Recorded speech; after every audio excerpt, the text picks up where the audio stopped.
Привет, друзья! Сегодня я покажу вам самый знаменитый салат болгарской кухни – овчарский салат.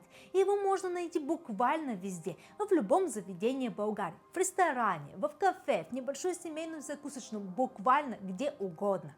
Сам салат получается очень сытным, ярким и нереально вкусным. Давайте приступать. Для начала нам понадобятся грибы, самые обычные шампиньоны. Можно взять консервированные, а можно свежие, как у меня. Грибы я слегка сбрызгиваю оливковым маслом, немного солью и, конечно же, перчу. Обычно в Болгарии такой салат чаще всего делают с маринованными грибочками, но лично мне они не очень нравятся, поэтому я готовлю именно вот так наши грибы. Теперь нам нужно их отправить на аэрогриле где-то на минут 10. Нам понадобится один сладкий перчик. Я взяла сорта капи. Чаще всего для данного салата используют маринованные капи или уже в свежем виде. Но я хочу пойти чуть дальше, поэтому я свой перчик поставлю на огонь, чтобы он хорошо припалился, стал мягким, сладким и получил легкие дымные нотки. А пока он там готовится, мы дальше пойдем заниматься с овощами. Берем хорошие сладкие помидоры. Чаще всего берут розовые. Нарезаем их произвольно, не слишком мелко. Мне нравится резать их такими кусочками. Получается красивой формы и салат выглядит интереснее. Дальше берем огурец. Можно использовать любой, обычный, длинный или корнишон. Нарезаем его на четвертинки, а потом на кубики. Теперь нам нужна шинка или ветчина. Ее можно нарезать кубиками или полосками, как вам больше всего нравится визуально. Мне нравится, когда все ингредиенты в салате нарезаны немного по-разному, так он выглядит более живым и аппетитным. Поэтому ветчину я нарезаю кубиками. Следующий ингредиент – это сыр. В Болгарии для такого салата берут кашкавал.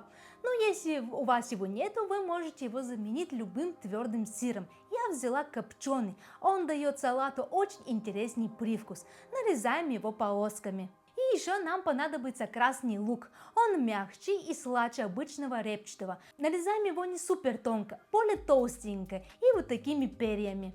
Также нам понадобится одно вареное куриное яйцо, которое нам нужно разрезать на четвертинки. Но мы их не добавляем к основных овощей. Они чуть подождут. И пока мы занимались овощами, у нас приготовились грибочки и приготовился перец. Теперь нам нужно взять один грибочек и его разделить на половинки или на четвертинки. Я лично буду их резать на четвертинки. Подготовленные грибочки мы отправляем в основную миску. И теперь нам нужно придать вкус нашему салату. Добавляем 1 столовую ложку оливкового масла и 1 столовую ложку яблочного уксуса. Солим по вкусу и все хорошо перемешиваем. Перед подачей посыпаем салат брынзой, формуя небольшую горку. Сверху выкладываем перец и украшаем 3-4 маслинами. Затем добавляем вареное яйцо по бокам, и наш салат готов. Давайте посмотрим на него поближе и, конечно же, попробуем.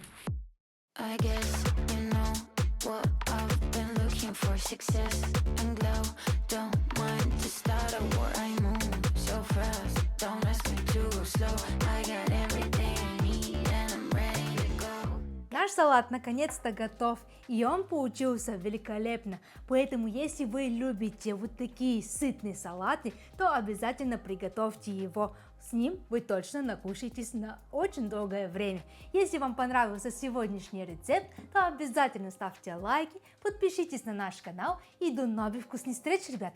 Пока!